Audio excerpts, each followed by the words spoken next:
अगर कोई doctor doctor death के नाम से मशहूर हो जाए तो आप उसके कुकृत्यों का सहसा अंदाज लगा सकते हैं। आप यह सोच सकते हैं कि वह डॉक्टर अपने समय में कितना कुकृत्य किया होगा। अगर वही डॉक्टर डेथ बाबा बन जाता है, किसी आश्रम का मठाधीश बन जाता है, तब आपके मन में सहसा एक ख्याल आता है, एक कहावत याद आ जाती है कि 70 चूहे खाकर बिल्ली चली हज को। ऐसी ही एक कहानी लेकर आज मैं आपके सामने हूँ। नमस्कार, मैं Rakesh Kumar. The untold stories bye Rakesh Kumar YouTube channel में आप सभी दर्शकों का हार्दिक अभिनंदन है। सच्ची घटनाओं पर आधारित एपिसोड में आज मैं डॉक्टर से डॉक्टर डेथ बनने की कहानी और डॉक्टर डेथ से बाबा बनने की कहानी लेकर आया हूँ। बात उत्तर प्रदेश के अलीगढ़ जनपद की है। अलीगढ़ जनपद में एक गांव है छर्रा। छर्रा का एक छोरा होता है देवेंद्र शर्मा। वह बचपन में पढ़ने में बहुत मेधावी होता है। प्राथमिक शिक्षा उसने अपने गांव में ली है। इसके बाद वह इंटरमीडिएट मैट्रिक तक की पढ़ाई गांव के स्कूल में करता है और इंटरमीडिएट करने वह अलीगढ़ आ जाता है। इंटरमीडिएट करने के बाद उसके दिमाग में अब आती है कि आखिर कैरियर के ऑप्शन को क्या अपनाया जाए। उसने डॉक्टर बनने का सोचा, लेकिन एमबीबीएस की परीक्षा पास एंट्रेंस टेस्ट पास करना बहुत आसान नहीं था। तो उसने एक रास्ता अपनाया और उसने बीए एमएस की डिग्री लेने की ठानी। और बीए एमएस की डिग्री लेने के लिए वह उत्तर प्रदेश के अलीगढ़ जनपद से के छर्रा गांव से सिवान पहुंच गया। अब ऐसा लगता होगा कि अलीगढ़ जनपद से सिवान पहुंचने के पीछे की क्या कहानी रही होगी। तो आपको यह बताना चाहता हूं कि उस लड़के यानी छर्रा के उस छोरे के जो पिताजी थे, वह सिवान के एक फार्मा कंपनी में काम करते थे और वहीं उनकी पोस्टिंग थी। छर्रा का छोरा सिवान पहुंच जाता है, बीएमएस में दाखिला ले लेता है और अपनी पढ़ाई पूरी तन्मयता से करने लगता है। 1984 में उसकी बीए एमएस की डिग्री कंप्लीट हो जाती है और अब वह देवेंद्र शर्मा डॉक्टर देवेंद्र शर्मा के समकक्ष की डिग्री हासिल कर लेता है। उसके सामने डिग्री लेने के बाद फिर एक समस्या आती है, उलझन आती है कि वह अपनी प्रैक्टिस कहाँ करे। उसके पास एक ऑप्शन था कि वह अपने गृह राज्य के अलीगढ़ जनपद में आ जाए। दूसरा ऑप्शन था कि सिवान में ही वह प्रैक्टिस शुरू कर दे। लेकिन इसी बीच उसके पिताजी का ट्रांसफर राजस्थान के दौसा जिले में हो जाता। अब उसने रास्ता अख्तियार किया कि जहां पिताजी जाएंगे मैं वहीं प्रैक्टिस करूंगा, वहीं अपनी क्लिनिक खोलूंगा। वह दौसा पहुंच जाता है। दौसा में जनता क्लिनिक नाम से वह क्लिनिक चलाता है और यह क्लिनिक 1985 से लेकर के 1993 तक वह बहुत मेहनत से, बहुत शिद्दत से और बहुत ही सफलतापूर्वक चलाता है। 1994 में एक टर्निंग पॉइंट आता है। उसके जीवन का वह टर्निंग पॉइंट है। बात 1994 की है। भारत के लगभग सभी अखबारों में एक बड़ा विज्ञापन प्रकाशित होता है और वह विज्ञापन भारत फ्यूल कंपनी की होती है।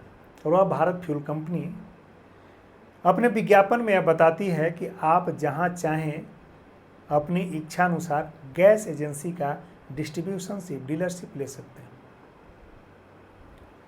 इस विज्ञापन पर डॉक्टर देवेंद्र शर्मा की भी नज़र पड़ती है। वह उस विज्ञापन में छपे संपर्क सूत्र से संपर्क साधता।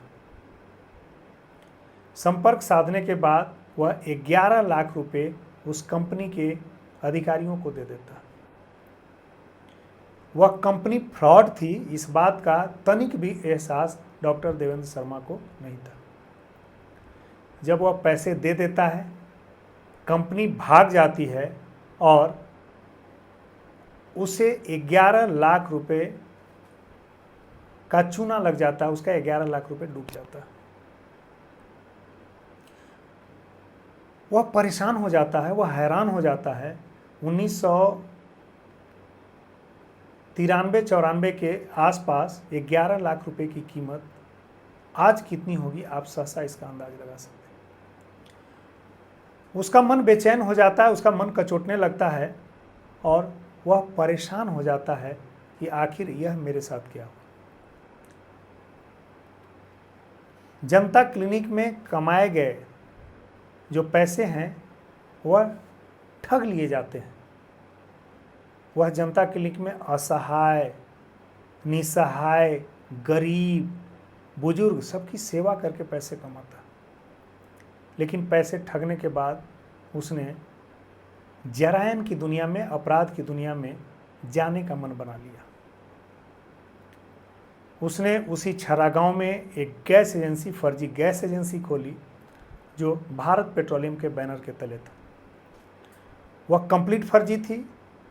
उसे भारत पेट्रोलियम कभी गैस सिलेंडर नहीं दे सकता था, इसलिए उसने अपने बगल के गांव के कुछ अपराधियों के साथ जो है साठगांठ की और उस एजेंसी में गैस सिलेंडर की सप्लाई के लिए एक अजीब तरह की योजना बनाई।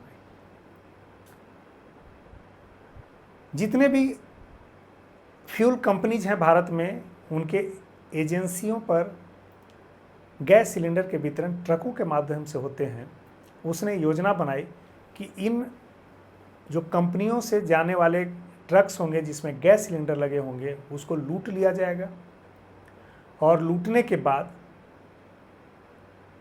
उसे अपने गोडाउन छरा में, जो गोडाउन उसने खोला था, जो गैस एजेंसी उसने खोली थी, उसमें उतार लेता है। ट्रक ड्राइवर्स की हत्या कर देता है और उनके शवों को कासगंज के हजारा नहर में डाल देता है। और जो लूटे गए ट्रक है उनको मेरठ के कबाड़ी बाजार में भेज देता है, जहां ट्रक काट दिए जाते हैं और उसके एवज में उससे पैसे मिलते हैं। शवों को कासगंज के हजारा नहर में डालने के पीछे उसका मकसद यह हुआ करता था कि वहां उस समय सैकड़ों की संख्या में मगरमच्छ हुआ करते थे, जो इन शवों को ठिकाना लगा देते थे, खा जाया करते थे। यह धंधा 95 से लेकर के 97 तक चला और गैस एजेंसी के मालिक, फर्जी गैस एजेंसी के मालिक बनकर वह जरायन की दुनिया में धीरे धीरे कदम बढ़ा रहा था। 97 के अंत में पुलिस को यह भनक लग गई कि यहाँ पर छरा गांव में एक फर्जी गैस एजेंसी चल रही है। पुलिस ने दबिश दी और देवेंद्र शर्मा को गिरफ्तार कर लिया। देवेंद्र शर्मा जेल में डाल दिए गए। 1 साल जेल में रहने के बाद उन्हें बेल मिली और बेल से आने के बाद उनकी मुलाकात गुड़गांव में डॉक्टर अमित से हुई, जो कि उस समय किडनी किंग के नाम से मशहूर था। उसे किडनी के कारोबार के जो अवैध धंधे थे वह भारत के कई शहरों में फैले हुए थे। वह किडनी ट्रांसप्लांट का अवैध धंधा करता था। डॉक्टर देवेंद्र और डॉक्टर अमित अब शागिर्द बन गए। जब डॉक्टर देवेंद्र ने डॉक्टर अमित से पूछा, किडनी किंग से पूछा कि आप मुझे किडनी लाने के एवज में कितने पैसे देंगे, उसने कहा कि आपको मैं इतना पैसा दूंगा कि आप कल्पना भी नहीं कर सकते। दोनों के बीच बातचीत में रेट तय हुई। डॉक्टर अमित ने उसे हर किडनी डोनर के बदले, हर एक किडनी के बदले जो है 5 से 7 लाख रुपए देने का वादा किया। डॉक्टर देवेंद्र बिहार, पश्चिम बंगाल और नेपाल की ओर रुख किया। बिहार में उसके पढ़ाई के दिनों से कनेक्शन थे। बंगाल में नए कनेक्शंस उसने खंगाले, नेपाल में भी कनेक्शंस खंगाले और गरीब लोगों के बीच जाकर उन्हें लोभ देता और वहाँ से उठाकर गुड़गांव लाता। गुड़गांव लाने के बाद उन गरीबों की किडनी निकाल ली जाती थी और उन्हें मरने के लिए विवश कर दिया जाता था। कुछ पैसे देकर उन्हें चलता भी कर दिया जाता था। ऐसे लगभग 125 लोगों के किडनी का व्यापार डॉक्टर अमित और डॉक्टर देवेंद्र एक दूसरे के सहयोग से किया। गरीबों को लूटा गया, बेबस लाचारों को लूटा गया और 2 आदमी मालोमाल होते गए। उसमें एक किडनी किंग डॉक्टर अमित था और दूसरा डॉक्टर देवेंद्र था। 2004 में पुलिस बड़ी कार्रवाई करती है। गुड़गांव में डॉक्टर अमित के क्लिनिक पे छापे मारती है और उसके किडनी ट्रांसप्लांट के अवैध धंधे का पर्दाफाश करती है और दोनों को जेल में डाल दिया जाता है। 2020 की बात है। डॉक्टर देवेंद्र, जो कि डॉक्टर डेथ किंग के नाम से मशहूर है, वह पेरोल पे आता है और 6 महीने बाद जब उसे वापसी करनी होती है जेल में, तो वह सरेंडर नहीं करता। पुलिस भारत के कई शहरों में छापेमारी करती है, देवेंद्र पकड़ा जाता है, फिर से जेल में डाल दिया जाता है। 2023 में वह फिर से डॉक्टर डेथ किंग फिर से जो है पैरोल पे आता है और पैरोल पे आने के बाद वह गायब हो जाता है। पुलिस उसे पकड़ने के लिए दबिश कई शहरों में दबिश देती है, प्रयागराज, दिल्ली, फरीदाबाद, मुंबई, अहमदाबाद, लेकिन कहीं उसके ठिकाने नहीं खोजे जा सके होते। पुलिस परेशान हो जाती है। इसी बीच में पुलिस को एक खबर लगती है कि दौसा में डॉक्टर डेथ किंग बाबा बनकर एक आश्रम चला रहा, वहाँ का मठाधीश बनकर बैठा। पुलिस वहाँ पहुँचती है, उसे पकड़ कर लाती है और जेल में डाल देती है। डॉक्टर अमित पर कई सारे संगीन अपराध के मुकदमे दर्ज हैं। वह अपने गैस एजेंसी चलाने के दौरान लगभग 100 से ज़्यादा ट्रक ड्राइवर्स की हत्या की। डॉक्टर डेथ किंग बताता है कि वह 50 तक की हत्याओं को तो गिना, इसके बाद की हत्याओं को उसने नहीं गिना। इन हत्याओं के 21 मामले में उस पर चार्जशीट लगाया गया है। दिल्ली के 7 मामले में उसे उम्र कैद की सजा हो चुकी है और गुरुग्राम के किडनी ट्रांसप्लांट के अवैध मामले में उसे फांसी की सजा सुनाई जा चुकी है।